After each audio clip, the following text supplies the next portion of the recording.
নমস্কাৰ, মই কৃষ্ণাংগিনী। আপোনালোক সকলোকে মোৰ ইউটিউব চেনেল টকেটিভ কৃষ্ণাংগিনীৰ প্ৰথমটো ভিডিঅ'লৈ আদৰণি জনাইছোঁ। আপোনালোক সকলোৱে মোক যিদৰে মৰম আৰু শুভেচ্ছা দিলে, সকলোলৈকে অন্তৰৰ গভীৰ কোণৰ পৰা শ্ৰদ্ধা, সেৱা আৰু মৰম জনাইছোঁ। আপোনালোকে অনাগত দিনত এনেকৈ মোক মৰম দিব বুলি মই আশাবাদী। আপোনালোকক মই এইখিনিতে এটা কথা কওঁ যে আপোনালোকৰ সদাব্যস্ত জীৱনৰ যিখিনি সময় মোক দিব, সেই সময়খিনি যাতে অথলে নাযায়, অৰ্থাৎ সেই সময়খিনি যাতে সদ্ব্যৱহাৰ হয়, তাৰ প্ৰতি মই সদায় লক্ষ্য ৰাখিম। আহক পলম নকৰি আজি ভিডিঅ'টো আৰম্ভ কৰোঁ।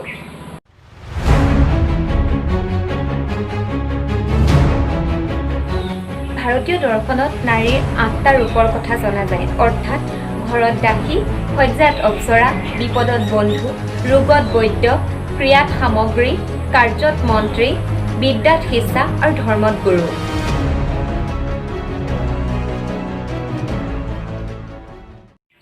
নাৰীক মানৱ জাতিৰ মাতৃ বুলি অভিহিত কৰা হয়।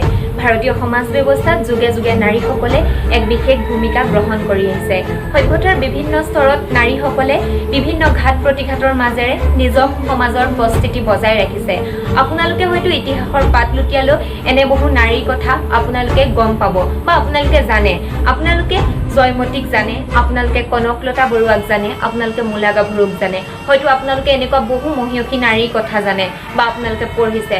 আপোনালোকক আজি মই বৰ্তমান সময়ৰ এনেকুৱা এগৰাকী নাৰীৰ বিষয়ে ক'ম, যিগৰাকী নাৰীৰ জীৱন কাহিনীয়ে মোক বাৰুকৈ প্ৰভাৱ পেলাইছিল, যিগৰাকী নাৰীৰ জীৱনত সমস্যাৰ ওপৰত সমস্যা আহিছিল আৰু তেওঁ সেই সমস্যাসমূহ সমাধান কৰি নিজক পৰাজয় স্বীকাৰ নকৰি মাত্ৰ তেওঁ জীৱনটোত জীয়াই থাকিবলৈ যুঁজ দিছিল। আৰু সেই যুঁজখনত তেওঁক যিটো সময়ত তেওঁক সকলোৱে ত্যাগ কৰিছিল, যিটো সময়ত তেওঁক সকলোতকৈ বেছি কাৰোবাৰ সহায়ৰ প্ৰয়োজন হৈছিল, সেইখিনি সময়তে তেওঁক সকলোৱে ত্যাগ কৰিছিল। আৰু তেওঁ বৰ্তমান সময়ত যি স্থান পালে, তাৰ কাৰণে তেওঁ কিমান বেছি ত্যাগ কৰিলে, কি কৰিলে, সেইখিনি লৈ আহি আছোঁ আপোনালোকক। আহক মই সেই নাৰীগৰাকীৰ সৈতে চিনাকি কৰাই দিওঁ।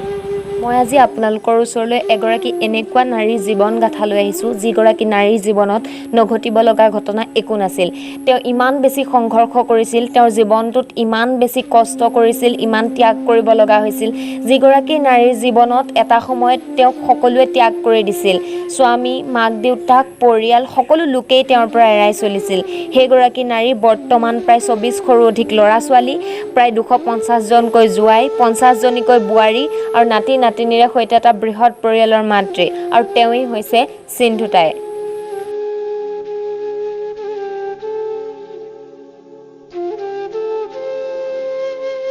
মহাৰাষ্ট্ৰৰ এখন সৰু গাঁৱত সিন্ধুতাই জন্মগ্ৰহণ কৰিছিলে। সেই সময়ৰ সমাজ ব্যৱস্থাত বাল্য বিবাহ আৰু ছোৱালীবিলাকে বিভিন্ন ধৰণৰ সমস্যাৰ সন্মুখীন হৈছিলে।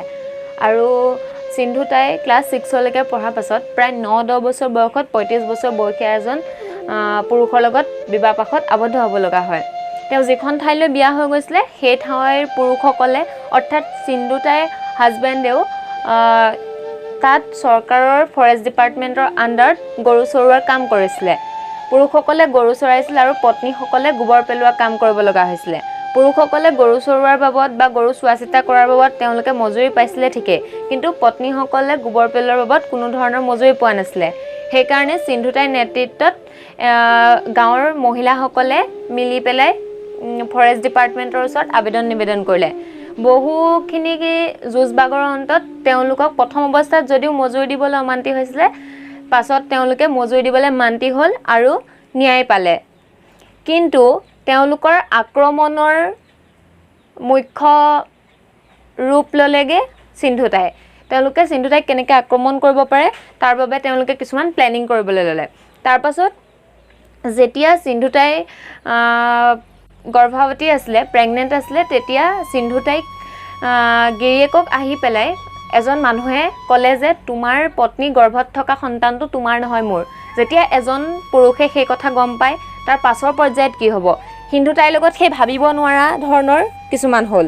তেতিয়া কি কৰিলে, সিন্ধুতাইৰ হাজবেণ্ডে সিন্ধুতাইক ঘৰৰ পৰা উলিয়াই দিলে আৰু তেওঁক অত্যাচাৰ কৰিলে বিভিন্ন ধৰণে। আৰু তেওঁক যেতিয়া গুৰিয়াই দিছিলে, তেওঁ অচেতন হৈ পৰিছিলে।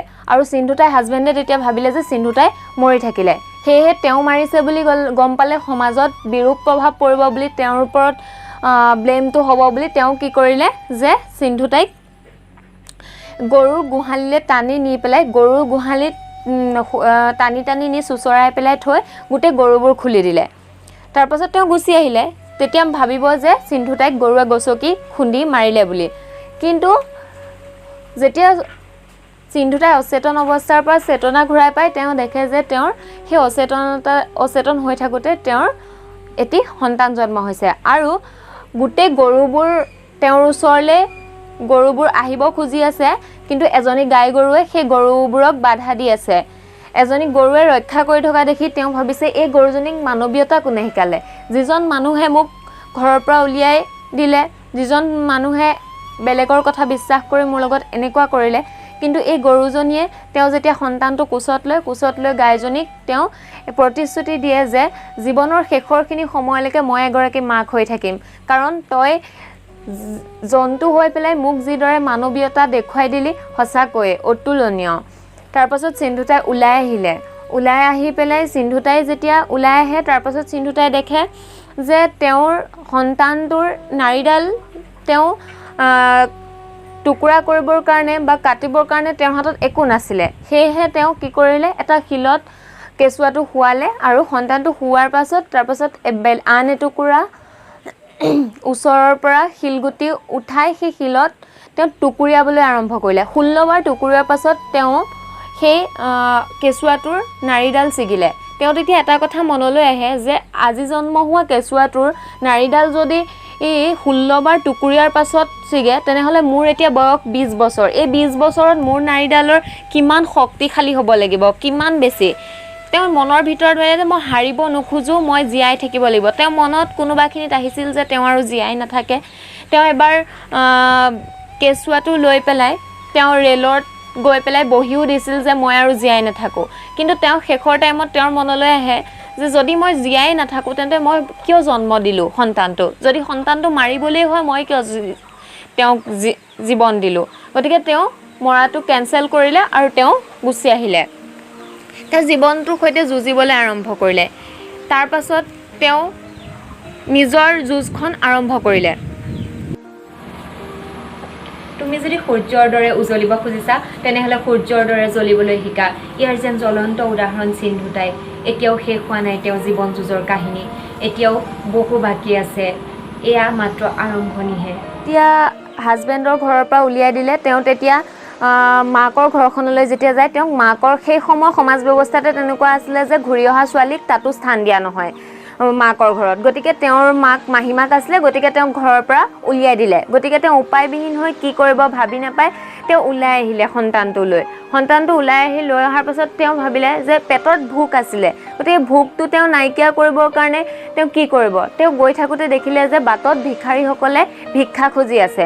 তেতিয়া তেওঁ নিজে ভাবিলে যে ময়ো ভিক্ষা খুজিম, আৰু তেওঁ সেই ভিক্ষাৰীসকলৰ লগত বহি পেলাই ভিক্ষা খুজিলে। আৰু তেওঁ যি ভিক্ষা পাইছিলে তেওঁ সকলোৰে লগত ভাগ বতৰা কৰি খালে। তেনেকৈ তেওঁৰ খোৱাটো তেওঁৰ হৈ গৈছিলে, ভিক্ষা খুজিয়ে তেওঁ খাইছিলে। কিন্তু তেওঁ থাকিব ক'ত? গতিকে তেওঁ থাকিবৰ কাৰণে যিহেতু ঠাই নাছিলে, যিহেতু মানৱৰূপী দানৱে তেওঁৰ নাৰীক ভোগৰ সামগ্ৰী কৰে বুলি তেওঁৰ এটা ভয় আছিলে, সেয়ে তেওঁ এটা ঠাই তেওঁৰ যি মনলৈ আহিছিলে যে তেওঁ শ্মশানত থাকিব।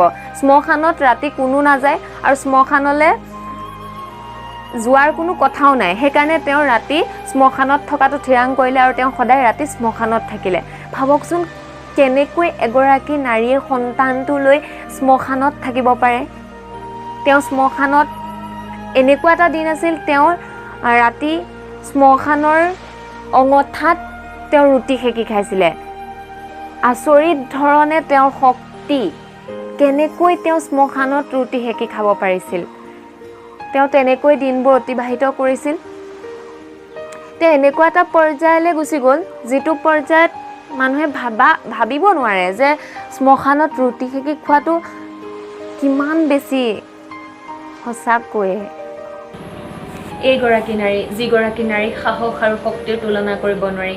যিবোৰ কথা আপুনি বা মই ভাবিলেই গাৰ নোম শিয়ৰে, সেইবোৰ তেওঁ নিজ জীৱনত কৰিছিল। ভাবকচোন, শ্মশানৰ নিচিনা ঠাইত তেওঁ থাকিছিল, শ্মশানৰ নিচিনা ঠাইত তেওঁ ৰুটি সেকি খাইছিল। সঁচাকৈয়ে মোৰতো গাৰ নোম শিয়ৰি গৈছে। অকল শ্মশানত থাকিছিল বা শ্মশানৰ অঙঠাত ৰুটি সেকি খাইছিল তেনেকুৱা নহয়। তেওঁৰ পিন্ধিবলৈ যিহেতু কাপোৰ নাছিলে, সেইকাৰণে তেওঁ যি মৃতকৰ আত্মাৰ লগত নতুন কাপোৰ দিয়াৰ যি নিয়ম আছিলে আৰু সেই কাপোৰখিনিয়ে তেওঁ লৈ পেলাই পিন্ধিছিল। গতিকে ভাবকচোন তেওঁৰ জীৱনৰ সেই সংগ্ৰাম কিমান বেছি ভয়াৱহ আছিলে।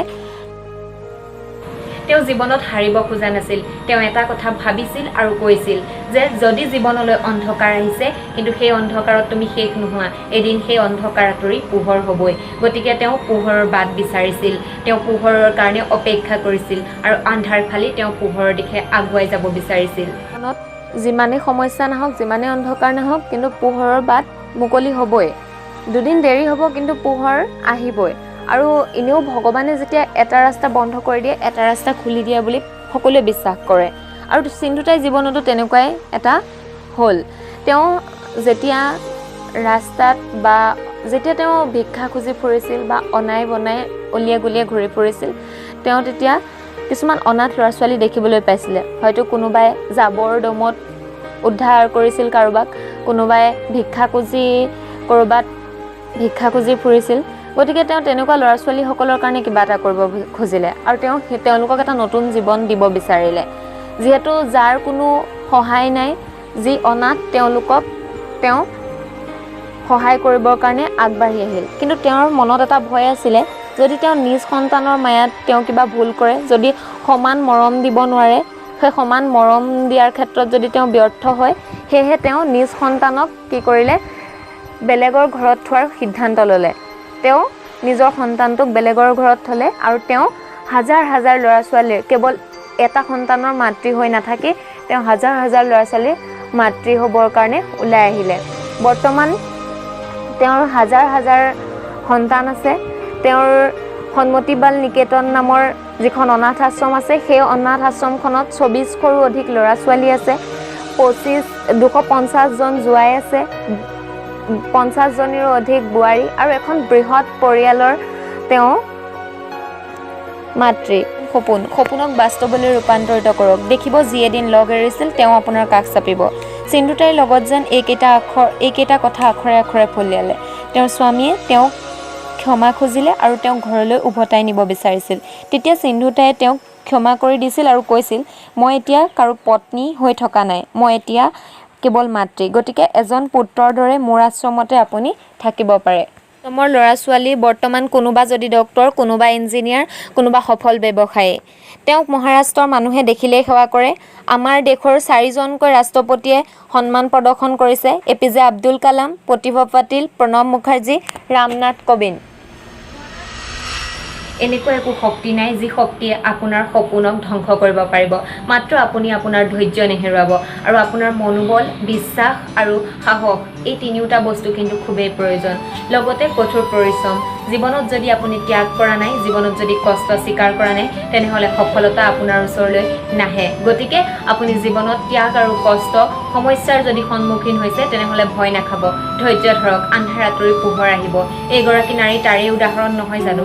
গতিকে তেতিয়ালৈকে জীৱনটোৰ প্ৰতিক্ষণ উপভোগ কৰক আৰু মোৰ এই ভিডিঅ'সমূহ যদি আপোনালোকে চাই ভাল পালে তেনেহ'লে মোৰ ভিডিঅ'টো লাইক, কমেণ্ট এণ্ড শ্বেয়াৰ কৰিব আৰু লগতে মোৰ ইউটিউব চেনেলৰ যদি আপুনি নতুন তেনেহ'লে কাষতে থকা বেল আইকনটো বজাই দিব।